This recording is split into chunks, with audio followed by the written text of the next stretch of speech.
오늘 제목 한번 따라서 해보시죠. 충분한 감사 조건.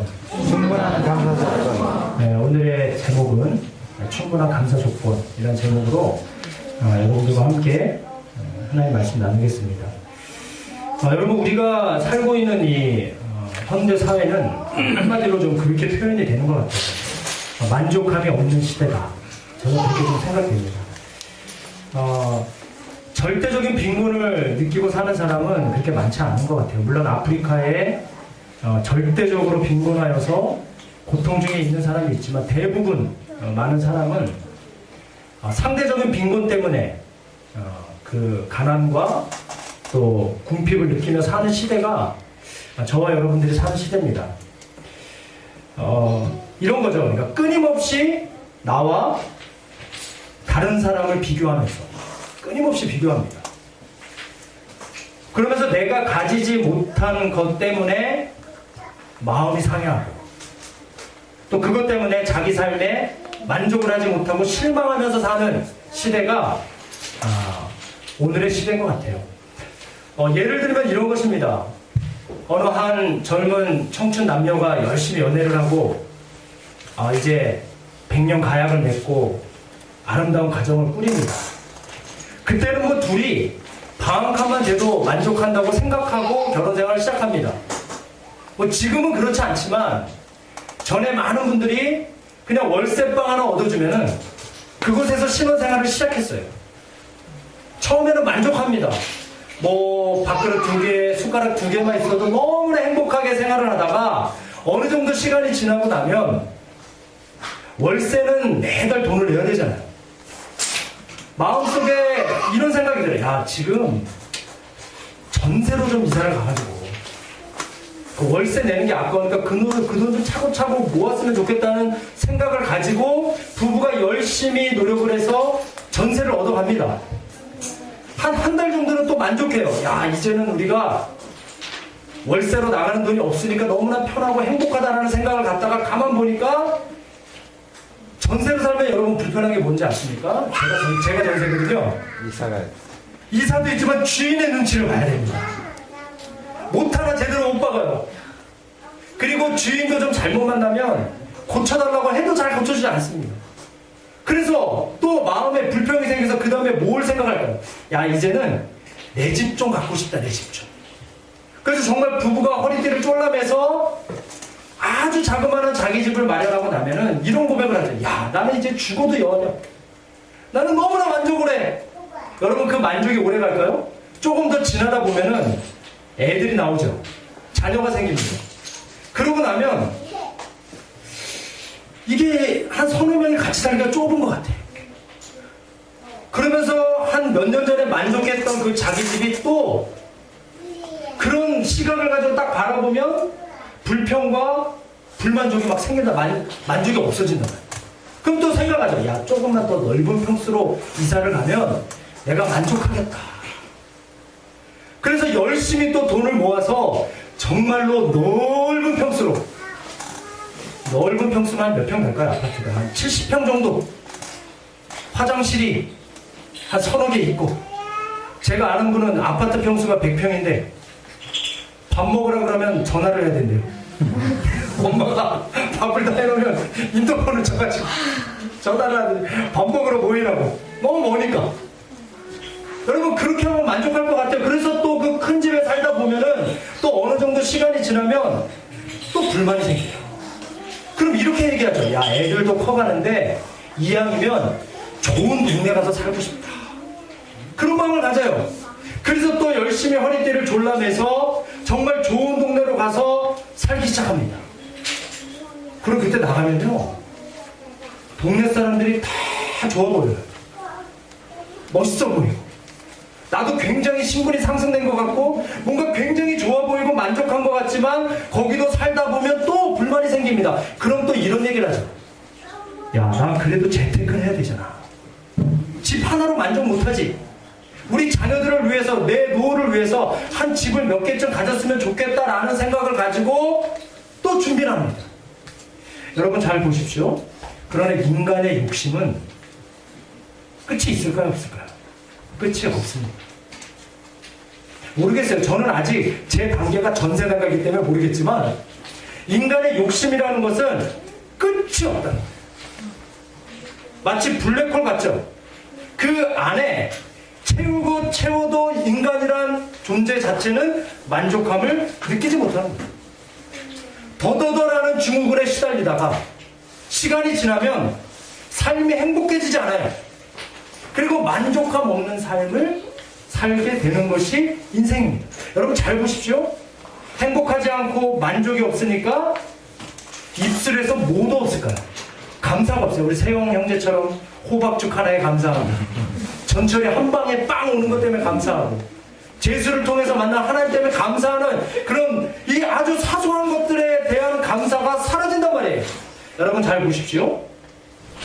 행복해하지 않고 만족이 없고 감사를 못하는 사람, 주변 사람을 어떻게 할까요? 힘들게 만들어버립니다. 항상 얼굴이 찡그려져 있고 만족이 없고 감사하는 삶을 살지 못하기 때문에 항상 주변에 있는 사람들을 힘들게 만드는 인생으로 변해가는 거예요. 여러분 그래서 나름 그 인생의 깊이를 깨달은 사람들이 이런 고백을 하는 걸 저는 많이 듣습니다.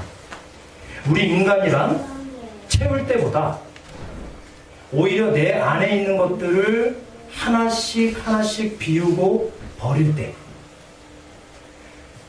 욕심에서 벗어나서 진짜 만족을 느낄 수 있다고 말해요. 저는 근데 상당히 이 말에 동일합니다. 저도 그런 것 같아요.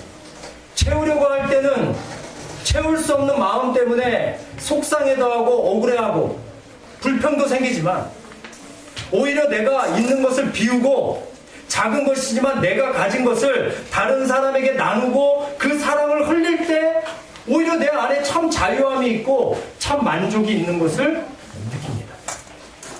여러분 오늘 우리가 읽은 이 본문 10편 23편 이거 아까 나왔어야 되는데 돈을 쥐고 하여튼 뭐 이렇게 됩니다. 인간의 욕심이 끝이 없죠. 오늘 본문 10편 23편 이 말씀에 보면 너무나 우리가 잘 아는 말씀입니다. 아마 이 10편 23편은 교회를 안 다니는 분들도 이 10편 23편을 아실 거예요. 여러분 이 10편 23편을 쓴 사람은 누굴까요? 데이빗. 다윗이죠. 여러분 다윗이란 인물은 성경에서 보면 정말로 파란만장한 인생을 살았던 사람이 다윗입니다. 그리고 인생의 업다운을 다 경험한 사람, 그 사람이 다윗입니다. 예를 들면 그의 직업을 봐도 처음에는 그 당시에 하찮은 직업이었던 그 목동으로 시작을 합니다. 그런데 이 사람이 나중에는 한 나라를 다스리는 왕이 되죠. 그러니까 엄청난 신분상승을 경험한 사람이 누군가? 그 사람이 바로 다윗입니다. 여러분, 근데 제가 이 목동이라는 직업과 이 왕이라는 직업을 가만히 이렇게 묵상을 해보니까는 굉장히 차이가 많은 것 같고 엄청나게 관련이 없는 것 같지만 가만히 생각해 보면은 자리하고 위치 아니면 대상만 바뀌었지 하는 일은 비슷한 것 같아요. 여러분, 목동은 어떤 일을 합니까? 양을 돌보는 일을 하죠. 그래서 이 목동에 해야 될 일은 양들에게 좋은 꼴을 먹여서 양이 행복하게 만들어주는 거고, 또 주변의 강도나 그런 맹수의 위험으로부터 보호해야 될 책임이 목동에게 있습니다. 여러분, 왕은 어떤 거예요? 왕이 해야 할 일은 다른 것보다 가장 중요한 일은 뭐냐면 백성을 잘 돌보는 일이에요. 그래서 백성이 잘 살게 만들어주고 또 주변에 있는 그 국가의 위협으로부터 보호해야 할 책임이 이 왕에게 있습니다. 그러니까 어떻게 보면 이 목동이나 왕이 굉장히 하는 일이 비슷한 것 같아요. 저는 이것을 보면서 그런 사실을 깨달아요. 다윗은요, 그 삶의 특징 중에 하나가 뭐냐면 굉장히 성실한 사람입니다. 이 다윗은 성실한 사람이었기 때문에 자기가 목동에 있을 때도 최선을 다해서 자기 양떼를 돌봤고요. 그리고 최고의 자리인 왕 자리에 가서도 성실하게 최선을 다해서 자기가 돌봐야 될 백성을 열심히 돌봤습니다. 그래서 그 결과 양도 행복하게 살았고요. 그 다윗이 다스렸던 백성들도 굉장히 행복하게 삽니다. 여러분, 그런데 다윗의 삶을 우리가 잘 알고 있지만 다윗의 삶을 잘 보면요, 좋은 일만 있었을까요?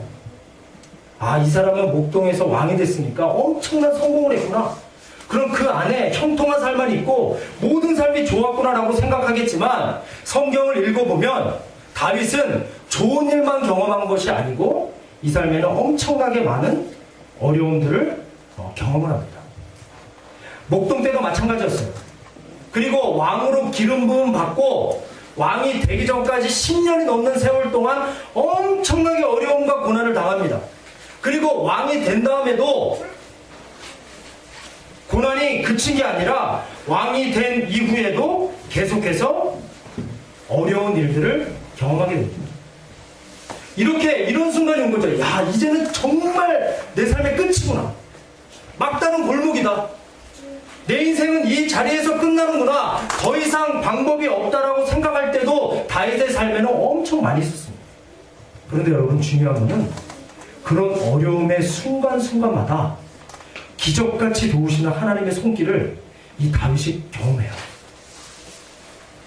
때로는 사람을 통해서, 때로는 환경을 통해서, 아니면 사람과 환경이 도와주지 않으면 마음이 막 강해져가지고 그런 어려움들을 기적과 같이 하나님의 손길로 그 위기를 극복하는 경험을 다윗이 그의 삶에서 많이 합니다. 그래서 다윗이 이런 삶을 살면서 다윗이 깨달은 사실은 이거예요. 야, 내가 할 수 있는 게 없구나.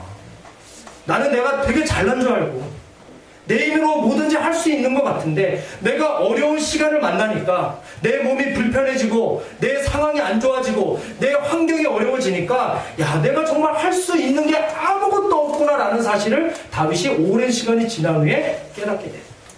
야, 내 힘으로 다 살 수 있는 줄 알았는데 내 힘으로 다 살 수 있는 게 아니구나. 내가 지금 이 자리에 서 있는 게 내가 잘나서, 내가 능력이 있어서, 내가 지식이 있어서, 내가 경험이 많아서 내가 지금 이 자리에 있는 줄 알았는데, 나를 도우시는 그 하나님의 손길 때문에 내가 지금 이 자리에 있구나라는 사실을 다윗이 그 인생의 고난을 통해서 경험합니다.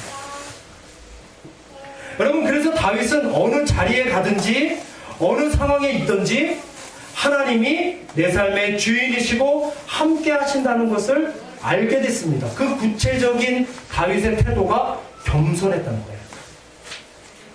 목동 때도 겸손했고요, 도망자가 됐을 때도 겸손했고요, 교만할 수밖에 없는 왕의 자리에서도 다윗은 겸손했습니다. 왜요? 내 인생의 주인이 내가 아니라 하나님임을 알았기 때문에. 내가 지금 이 왕자리에 있는 것도 내 능력과 내 지식과 내 그런 어떤 능력이 이 자리에 세워준 것이 아니라 하나님의 은혜로 자기가 그 자리에 섰다는 사실을 환난과 고난을 통해서 깨달았기 때문에 다윗은 언제나 겸손하게 하나님께 감사하면서 행복한 삶을 살았다는 거죠.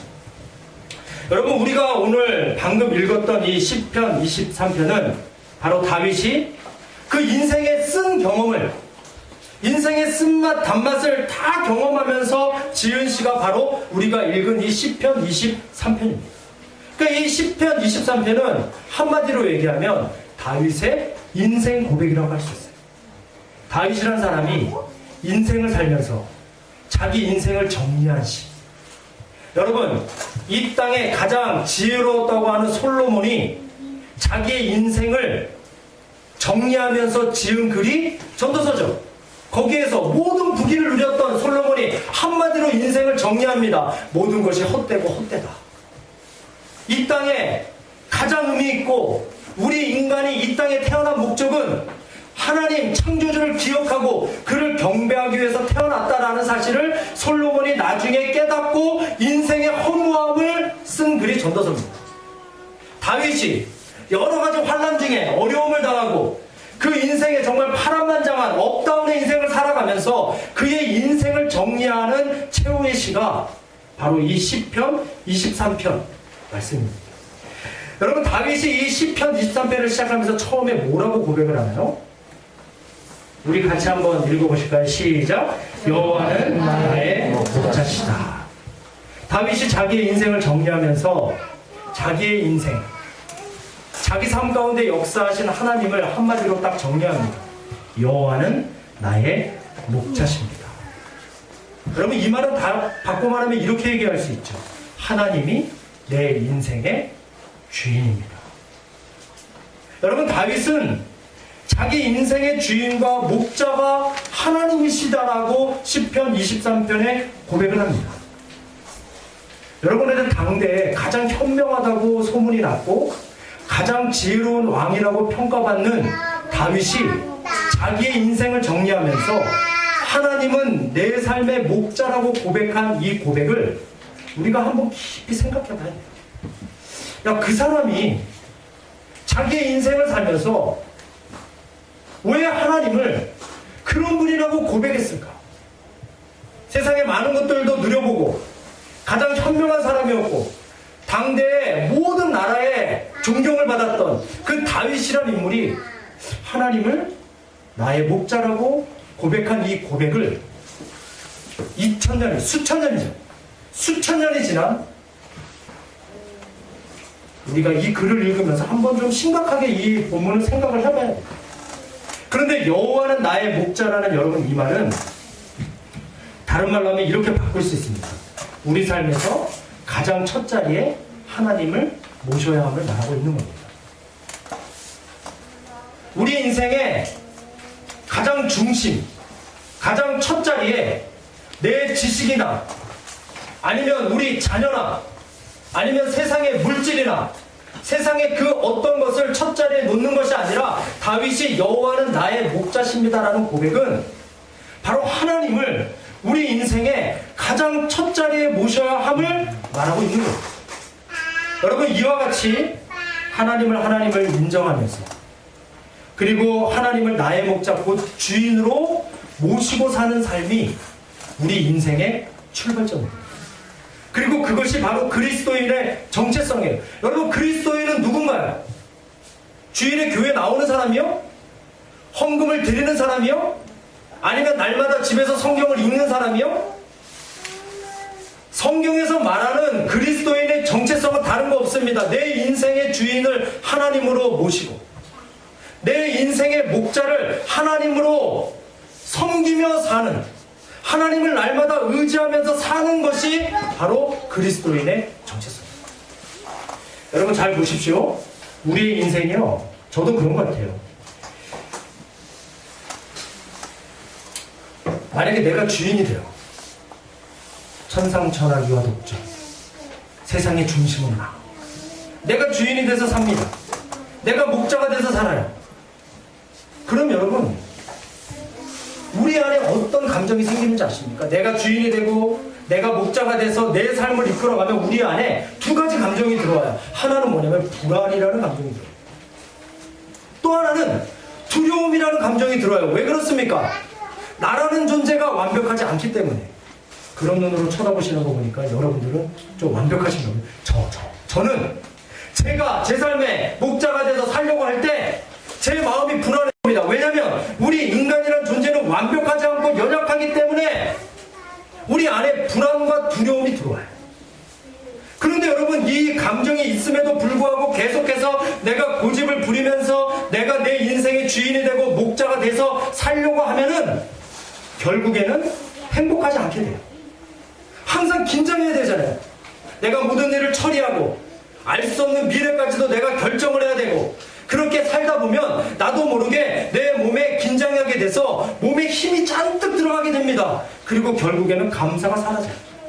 그리고 짜증이 많아지기 때문에 주변 사람들을 불편하게 하면서 살게 되는 불행한 인생이 된다는 거예요. 여러분, 그러나 반대로 하나님은 완전하시고 전능하신 창조주이십니다. 할렐루야. 하나님은 완전하고 전능하신 창조주예요. 우리의 과거를 알 뿐만 아니라 현재의 내 삶도 아시고 내 미래도 아시는 완전하신 분이 하나님이시란 말이에요. 그래서 우리가 연약한 나를 인정하고 영원하신 완전하신 그 하나님을 의식하면서 그 하나님을 내 삶의 목자, 다시 말해서 내 삶의 주인으로 받아들이고 주님과 함께 동행하는 삶을 살게 되면 하나님이 함께 해주시면서 우리 안에 세상이 줄 수 없는 평안함과 또 세상이 줄 수 없는 그런 만족함을 줄 수 있기 때문에 우리가 그 하나님으로 인해 오는 행복한 삶을 살 수 있게 된다는 거예요. 하나님으로 인해서 행복해지기 때문에 그런 사람이 상황과 조건에 상관없이 늘 감사하며 사는 감사 충만한 사람이 되는 거예요. 여러분, 하나님 때문에 내가 행복해하고 하나님으로 오는 그 은혜 때문에 환경과 상황을 초월해서 감사할 줄 아는 사람이 여러분 자기도 사랑합니다. 감사가 넘치는 사람이 자기를 사랑할 수 있어요. 감사가 넘치는 사람이 다른 사람도 사랑합니다. 그 안에 하나님이 주시는 감사가 충만한 사람이 가족도 사랑해요. 제가 보니까요, 이 세상에서 가장 사랑해야 되는데 사랑하기 힘든 대상이 여러분 누굴까요? 가족이에요, 가족. 그것도 자녀는 좀 괜찮습니다. 자녀는 좀 괜찮아요. 뭐 검은 머리가 팥불이 될 때까지 살겠다고 했던 그분, 여러분 직장 가거나 남편이 출근한 다음에는 후회해요. 아, 내가 왜 그렇게 인상을 쓰고 화를 냈을까? 들어오면 잘해야지 웬걸? 들어오면 얼굴만 보면 또 짜증이 나기 시작하고, 정말로 감사해야 되고 사랑해야 될 대상인 가족이 정말 사랑하기 힘들어요. 어떤 사람이 사랑할 수 있습니까? 하나님으로 인한 감사가 넘치는 사람이, 그 감사로 가족도 사랑할 수 있어요. 여러분, 이 사랑이 어디까지 갈까요? 나중에 심지어 원수까지도 사랑할 수 있는 거예요. 나를 모함하고 나에게 아픔을 주고 상처를 준 사람을 우리가 어떻게 용서할 수 있습니까? 하나님으로 인한 감사가 우리 안에 넘칠 때 그 사람을 사랑할 수 있다. 여러분, 그런데 다윗이 본문에서 여호와는 나의 목자이십니다라는 이 고백 뒤에는 이런 고백이 하나 더 숨어 있습니다. 그 고백은 뭐냐면, 그림을 보면 뭐 대충 아시겠죠? 하나님은 나의 목자이십니다라는 이 고백 뒤에는 이런 고백이 숨어 있습니다. 우리 같이 한번 읽어보겠습니다. 시작. 하나님, 저는 하나님의 양입니다. 다윗이 본문에서 여호와는 나의 목자이십니다라는 고백 뒤에는 하나님, 저는 하나님의 양입니다라는 고백도 같이 숨어 있는 겁니다. 여러분, 중동지방에서 가장 상스러운 욕 중에 하나가 이거랍니다. 여러분, 우리나라에서 가장 상스러운 욕이 뭔가요? 하지 마시고요. 했다가 큰일 납니다. 예배, 거룩한 예배 시간에 막 욕이, 성환이 욕 잘 못하지? 한 중학교 한 2학년 되면은 정말 우리가 상상도 할 수 없는 욕을 만들어서 하잖아, 그치? 우리나라에서 가장 상스러운 욕은 아마도 제가 두 가지만 하겠습니다. 뭐 신발끈하고 뭐 사발면 뭐 이 정도인데, 하여튼 뭐 상상하고 마음대로 하시고. 근데 중동지방에서 가장 심한 욕 중에 하나는 뭐냐면 이 양 같은 놈 하는 거예요. 여러분, 양 같은 놈이 그렇게 욕 같아요? 또 되게 순하고 예쁘고 귀엽고 그런데, 근데 중동지방에서는 이 양 같은 놈아 그러면 정말 상스러운 욕 중에 하나랍니다. 왜냐면 양이라는 동물은요, 우리가 상상하는 것과 달라요. 양의 특징 중에 하나가 뭐가 있냐면, 양은 좀 머리가 모자란답니다. 바보 같아요. 그러니까 이 양 같은 놈아 그러면 이 멍청한 놈아 그러는 거예요. 여러분, 사람이 양이 멍청하면은 좀 고집이라도 없어야 되는데 순하고, 실제 양은요 멍청한 데다가 남의 말에 귀를 기울이지 않는데 엄청 고집이 셉니다. 여러분, 머리가 나빠요? 그리고 고집도 셉니다. 그러면 좀 깨끗해야 되는데, 이 양이란 동물은 지저분한 짐승의 대명사 양입니다. 이 보기 깨끗하면 저 양 보세요. 저 털 밑에 오줌 싸고 똥 싸고 다 뭉개고. 그러니까 여러분, 이 양이라는 동물은 중동지방에서는 3종 세트를 다 가지고 있어요. 머리도 나빠요, 고집도 세요, 지저분해요. 누구 같습니까? 저 같죠. 근데 여러분, 이 양 특징 중에 하나는 뭐냐면은 눈이 굉장히 나쁘다는 거예요. 그 자기 앞에 2, 3m 지점 정도밖에 물체를 분간하지 못한다고 합니다.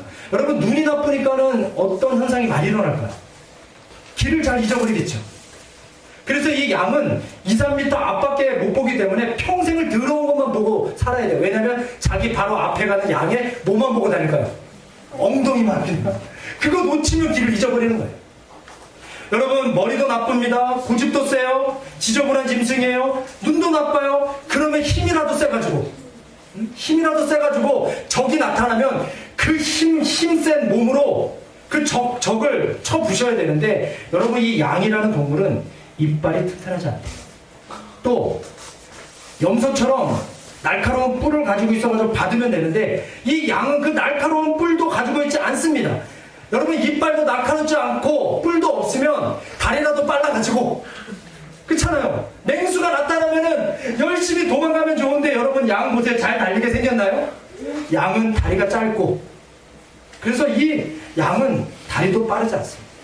다리도 빠르지 않으면 발톱이라도 날카로워가지고 그냥 서 있다가 적이 나타나면 얼굴에도 한번 확 핥혀주면은 괜찮을 것 같은데, 여러분, 이 양은 날카로운 발톱도 가지고 있지 않아요.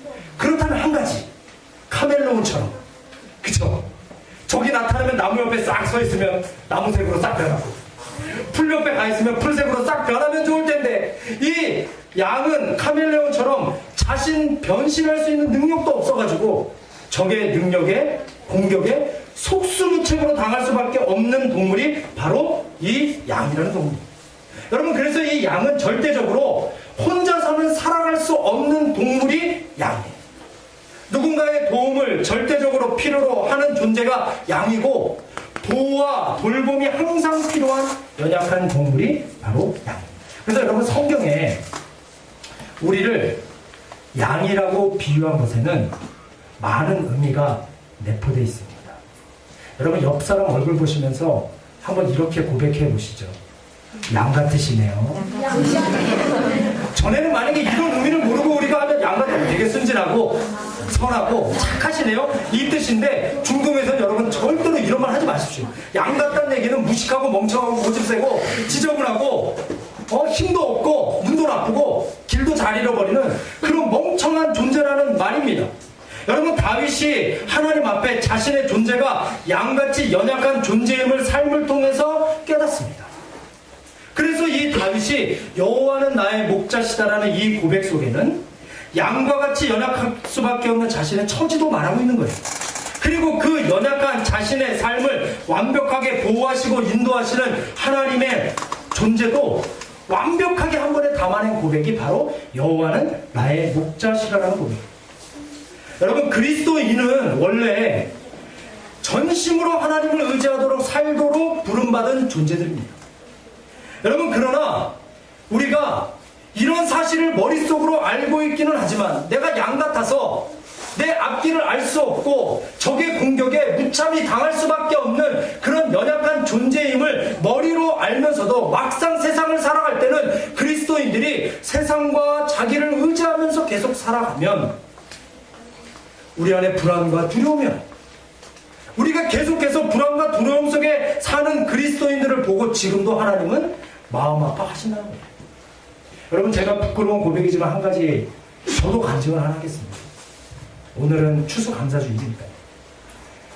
제가 몇 년 전에 알바니아라는 나라에 전도여행을 갔습니다. 들어본 분도 계시겠지만, 여러분, 알바니아라는 나라는 세계 10대 빈국 중에 하나입니다. 여러분, 얼마나 못 사는지 알겠죠? 세상에 나라가 엄청 많은데 그 10손가락 안에 들어가는 나라예요. 저는 사실은 그때가 우리 하준이 혜준이가 5살, 6살이었거든요.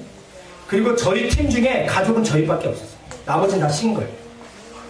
저는 어느 정도 못 살까 생각하고 갔는데 진짜로 비행기에 내리면서부터 후회를 했어요. 저는 세상에 그런 공항이 있는 줄 몰랐습니다. 우리 동네에 아주 조그만 여기 터미널보다 형편없어요. 하여튼 거기를 나왔는데 그 앞에 아주 허름한 봉고차 한 대가 있더라고요. 저희 깜깜한 밤에 도착했습니다. 그래서 그 봉고차를 타고 이제 숙소까지 한 서너 시간 이동을 하는데 산을 이렇게 올라가더라고요, 차가. 근데 보니까는 찻길이 차 하나만 거의 지나갈 정도의 찻길이에요. 근데 막 낭떠러지로 이렇게 가거든요, 차가. 근데 알바니아는 이 기술이 발달을 못해가지고 도로를 넓게 못하거든요.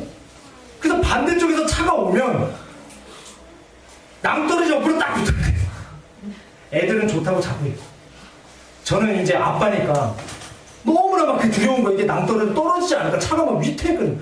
그것을 서너 시간 달려서 식당을 갔는데 식당에 사람이 서 있는데 막 총을 들고 있는 거죠. 장총을 허리에다 차고 밥을 먹고 있고, 야 이건 뭐냐. 그래서 숙소에 갔어요. 숙소에 이제 도착을 딱 했는데 저희가 도착한 숙소가 그 지역이 다 폐허가 됐더라고요. 저희가 들어간 건물 1층에 저희 가족을 위한 방을 만들어주고 3층에 나머지 사람들이 다 올라간 거예요. 우리만 남은 거예요. 그 썰렁한 동네. 창고를 개조해가지고 텅 빈 창고에다가 침대 2개 딱 놨더라고요. 그 다음날 날이 밝아서 동네를 돌아봤더니 더 실망감이 온 거예요. 야, 이런 동네가 세상에 있나? 뭐 건물은 다 무너져 있고 사람들도 전부 다 이상하고, 그 병원을 갔더니 밖에 사람들이 많이 서 있어요. 병원 창문에서 사람들이 손을 벌리고 막 환영하고 있고, 뭔가 했더니 그 나라는 환자만 병원에 들어갈 수 있대요.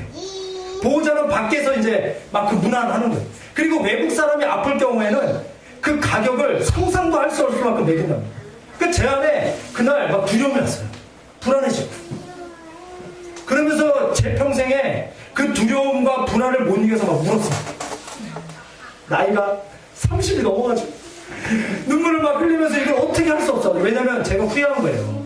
가장이 돼가지고 아빠가 돼가지고 신중하게 결정을 해서 와야지, 그 정황을 다 살펴보지 않고 이렇게 낙후되고 위험천만한 안전이 보장되지 않은 곳에 왔다는, 결정을 하고 왔다는 그 책임감 때문에 얼마나 후회했는지. 그 다음날 뭐 했을까요? 제가 짐을 막 쌌습니다. 짐을 싸가지고 이민 가방 2개를 다시 싸가지고 리더 간사한테 가서 저 집에 가고 싶다고, 캐나다로 간다고. 왜 그러시네. 나 너무 두렵다고. 지금 애들이 아프면 어떡하냐, 저 총 들고 있는 사람들이 있는데 해치면 어떡하냐. 그러면서 제가 너무나 근심이 돼가지고 저녁에 있는데 한 이틀 지났나요? 한 이틀 울었습니다. 솔직히 정말 내 눈에 눈물이 왜 이렇게 많은지. 근데 여러분, 저녁에 갑자기 하나님께 기도를 드리는데 그런 감동이 나요. 야, 너는 왜 네가 너의 가정의 목자라고 생각하냐? 그런 감동이 오더라고요. 그래서 가만 생각해 보니까 내가 지금 불안해하고 두려워하는 이유는 내가 하준이, 예준이, 마리의 목자가 돼서 얘네들을 다 이끌어가야 된다고 생각하니까 내 마음에 두려움과 걱정이 컸던 것 같아요. 그래서 그런 감동이 오더라고요. 야, 내가 네 삶의 목자 해줄게. 너의 가정의 목자는 나야. 그런 소리가 귀로 들린 건 아니지만 제 가슴을 강하게 막 감동을 했어요. 그래서 제가 그런 고백을 했죠. 그럼 하나님, 저는 뭐예요? 저는 뭔가요? 저는 여태까지 제가 우리 가정의 목자라고 생각했는데, 그러니까 하나님이 그런 감동을 마음에 주시더라고요. 야, 너는 여기에 고백이 있어요. 야, 너는 그냥 조금 더 큰 아빠 양이다. 아빠, 그 생각해보니까 나는 조금 더 큰 아빠야? 그래, 맞지. 근데 여러분, 이 사건이 환경이 좋아지지 않았는데 제 마음에 평안을 경험하게 된 사건입니다. 아, 그렇구나. 나는 그냥 조금 더 큰 아빠 양이지. 양이야, 똑같은.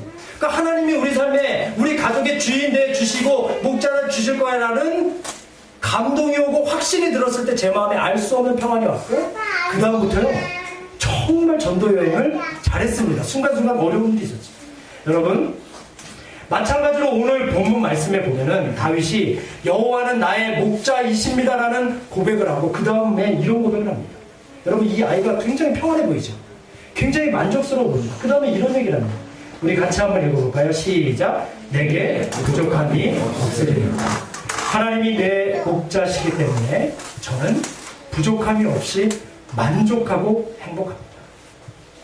여러분, 다윗이, 우리 생각에 이렇게 생각해요. 다윗이 이런 고백을 했을 때는 환경이 좋을 때 썼으니까 이런 고백을 했겠지. 부족함이 없다라고 고백했겠지라고 우리가 생각하겠지만은, 여러분, 다윗의 삶에는 아까도 제가 잠깐 말씀드렸지만은 엄청나게 어려운 순간들, 부족함을 못 느끼고 행복하지 않은 시간들이 너무나 많이 있었습니다. 예를 들면 어린 시절에 부모님의 사랑에서 소외돼버려요.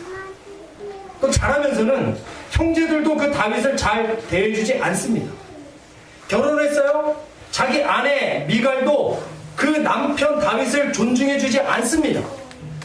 그 장인이었던 사울에게 오히려 미움을 받아서 도망자가 돼요. 또 나중에 왕이 된 후에는 자기 아들 압살롬이 반역을 일으켜서 또 도망을 가게 됩니다. 어떻게 보면 이 다윗의 인생은 끝없는 결핍의 여정이고 부족함의 연속이에요. 특별히 다윗이 이 시편 23편을 썼다고 하는 시대는 아들 압살롬이 배반을 하고 아버지의 나라를 뺏으려고 아버지를 죽이려고 쫓아다니던 그때에 이 시편 23편을 기록했다고 말합니다. 여러분 잘 보십시오. 그럼에도 불구하고 다윗은 오늘 본문에서 내게는 부족함이 없다라고 고백합니다. 여러분 어떻게 다윗에게 이런 고백이 가능할까? 여러분 이런 고백은 사실 세상이나 세상이 주는 것들 때문에 이런 고백을 할 수 있는 건 아닌 것 같아요. 아니면 풍부한 환경이 그런 고백을 가능하게 만들어 준 것도 아닙니다. 여러분 다윗이 부족함이 없다고 고백할 수 있었던 유일한 이유가 있다면 내게는 부족함이 없습니다. 나는 너무 만족합니다. 나는 너무 행복합니다 라고 고백할 수 있었던 유일한 이유는 바로 하나님과의 관계 때문에 가능했다는 겁니다. 다윗이 인생을 살아가면서 부족한 자기를 깨달아요. 그리고 하나님과 인격적인 교제를 시작하면서 그분을 내 삶의 주인과 내 목자로 의지하기 시작합니다. 그리고 그 관계 속에서 그 하나님이 주시는 은혜와 사랑을 경험해요.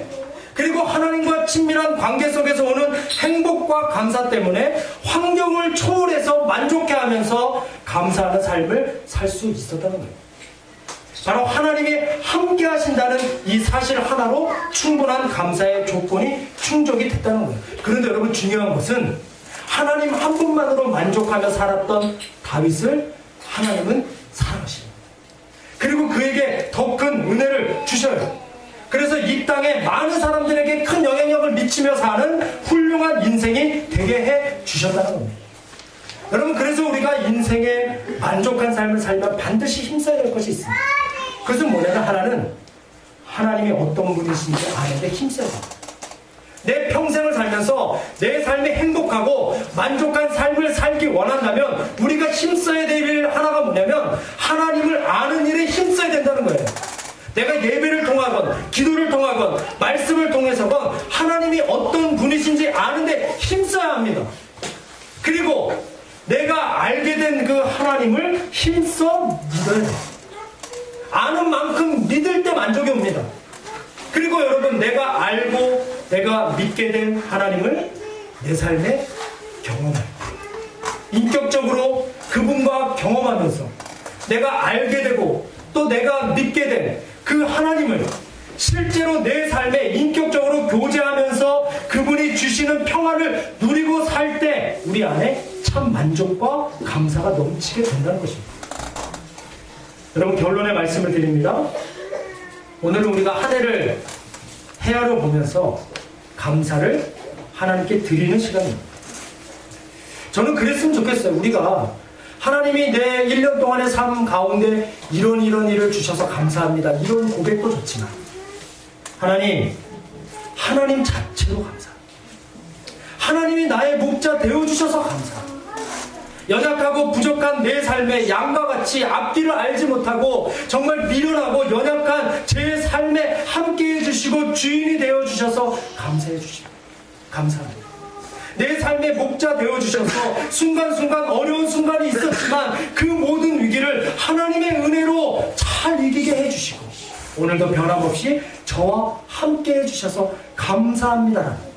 그 하나님 한 분만으로도 충분한 감사를 하나님께 돌려드릴 줄 아는 성숙한 우리가 되기를 예수님의 이름으로 부탁을 드립니다.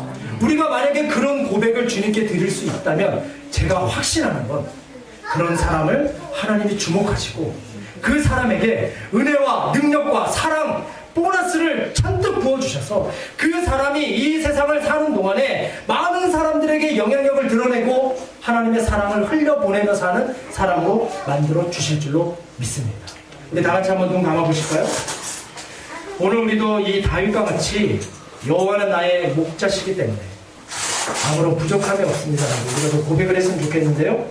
우리 함께 기도하겠습니다. 이 시간 우리 함께 기도할 때 좀 이렇게 기도하시죠. 하나님, 그렇습니다.